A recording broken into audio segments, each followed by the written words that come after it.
Assalamualaikum warahmatullahi wabarakatuh. Apa kabar anak-anak Miss Silvi semuanya? Semoga dalam keadaan sehat ya.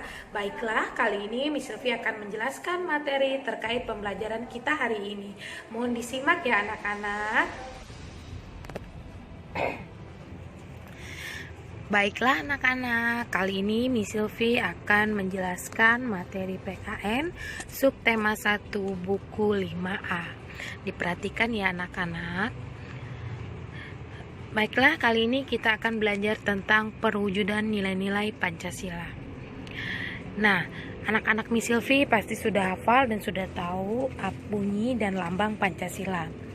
Nah, coba perhatikan anak-anak, di sini ada bunyi sila pertama, sila kedua, sila ketiga, sila keempat, dan sila kelima. Nah, untuk sila pertama itu dilambangkan dengan bintang. Kemudian untuk sila kedua dilambangkan dengan rantai. Kemudian untuk sila ketiga dilambangkan dengan pohon beringin. Kemudian untuk Pancasila keempat dilambangkan dengan kepala banteng. Kemudian untuk sila kelima dilambangkan dengan padi dan kapas. Semoga anak-anak Miss Silvi sudah paham ya. Selanjutnya kita akan membahas tentang perwujudan nilai-nilai Pancasila. Nah, artinya apa? Perwujudan itu peraturan yang sesuai dengan nilai-nilai Pancasila. Nah, yang pertama, peraturan yang sesuai dengan nilai-nilai sila pertama. Contohnya, baik itu di lingkungan sekolah, di lingkungan masyarakat, atau di tempat umum. Nah, contoh peraturan yang sesuai dengan nilai-nilai sila pertama yaitu menghormati teman yang berbeda agama yang sedang beribadah. Nah, untuk yang kedua yaitu peraturan yang sesuai dengan nilai-nilai sila kedua. Nah, contohnya menolong teman yang sedang membutuhkan.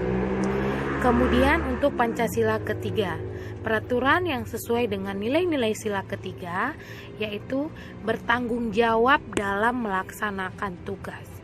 Kemudian untuk Pancasila keempat yaitu menghargai pendapat orang lain dan mengangkat tangan jika ingin bertanya. Nah, itulah bentuk peraturan dari nilai sila-sila keempat.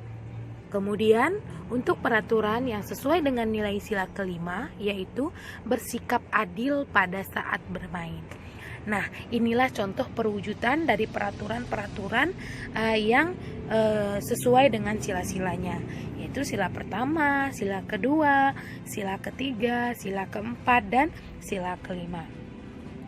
Nah, coba perhatikan anak-anak, di sini Miss Silvi mempunyai 3 gambar. Nah, di sini itu merupakan contoh penerapan sila pertama. Yang pertama yaitu ada gambar orang yang sedang menggunakan baju muslim, ada yang menggunakan baju untuk ibadahnya, itu adalah berteman dalam keragaman. Jadi artinya kita itu harus berteman walaupun itu berbeda agama. Nah, contoh penerapan sila pertama yang lainnya yaitu sholat berjamaah. Nah, kemudian gambar berikutnya, contoh penerapan sila pertama, berdoa sebelum dan sesudah makan atau berdoa sesudah atau sebelum melakukan kegiatan lainnya. Contohnya belajar, mengendarai sepeda, itu juga harus kita berdoa. Anak-anak Miss Silvi sudah melakukan hal yang Miss Silvi contohkan belum? Semoga sudah ya. Selanjutnya, contoh penerapan sila kedua yaitu kemanusiaan yang adil dan beradab. Nah, untuk contoh gambar pertama itu ada seorang anak yang sedang memelihara ayam. Nah, yang kedua ada seorang ibu yang sedang merawat tumbuhannya, menyiramnya dengan air. Kemudian gambar yang ketiga ada seorang kakek atau ada 2 orang anak yang sedang menyeberang jalan dibantu dengan kakek atau ayahnya. Nah, itulah yang merupakan perilaku kemanusiaan. Kita merasa kita itu harus menyayangi orang lain, baik itu tumbuhan, baik itu hewan.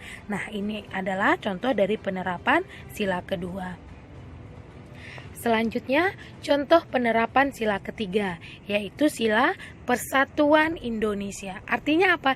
Kita harus bersatu, harus bersama dalam melaksanakan misalnya kerja bakti, gotong royong di lingkungan masyarakat, di lingkungan sekolah, kemudian melaksanakan upacara bendera, dan yang ketiga contohnya membeli produk lokal. Artinya apa? Kita diharuskan atau diwajibkan untuk membeli produk-produk yang ada di negara kita terlebih dahulu. Kemudian contoh penerapan sila keempat. Nah, sila keempat Anda yang tahu anak-anak Miss Sylvie? Ya, yaitu apa? Nah, ini salah satu contohnya. Jadi, sila keempat itu yang merupakan contohnya adalah kita harus bermusyawarah. Bermusyawarah dalam mengambil suatu keputusan, baik itu secara di kelas maupun di lingkungan masyarakat, untuk mengambil suatu keputusan biar sama-sama adil. Kemudian ini ada contoh penerapan sila keempat di sekolah, yaitu misalnya Budi berani mengemukakan pendapat, mengangkat tangan saat diskusi di kelas. Nah, itu juga merupakan penerapan sila keempat. Kemudian pemilihan pemilu, misalnya pemilihan presiden, itu juga merupakan contoh penerapan sila keempat. Nah, selanjutnya penerapan sila kelima, yaitu keadilan sosial bagi seluruh rakyat Indonesia. Nah, perhatikan anak-anak, di sini ada gambar seorang anak dan seorang ibu yang sedang menabung. Nah, ini merupakan contoh penerapan sila kelima. Jadi kita itu harus berhemat. Nah, kemudian contoh kedua, ayo peduli pajak. Jadi setiap kita itu baik ayah maupun bunda itu harus membayar pajak. Misalnya pajak mobil, pajak motor itu harus dibayar. Kemudian gambar ketiga itu ada seorang ayah memberikan hadiah kepada dua orang anak. Jadi kalau itu hadiahnya ada dua ya, coba perhatikan.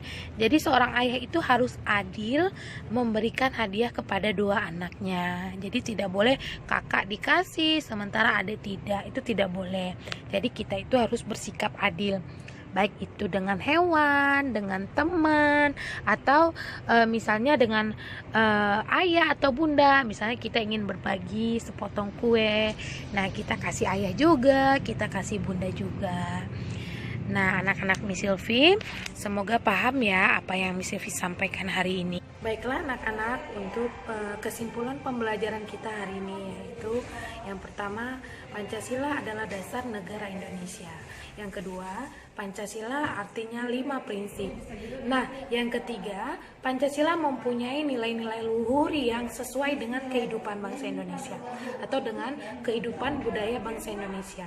Yang keempat, nilai-nilai luhur yang tercermin dalam Pancasila harus kita terapkan dalam kehidupan sehari-hari. Sekian dari Miss Sylvie, terima kasih. Baiklah anak-anak, sekian materi pembelajaran kita hari ini. Semoga bermanfaat. Wassalamualaikum warahmatullahi wabarakatuh. Dadah.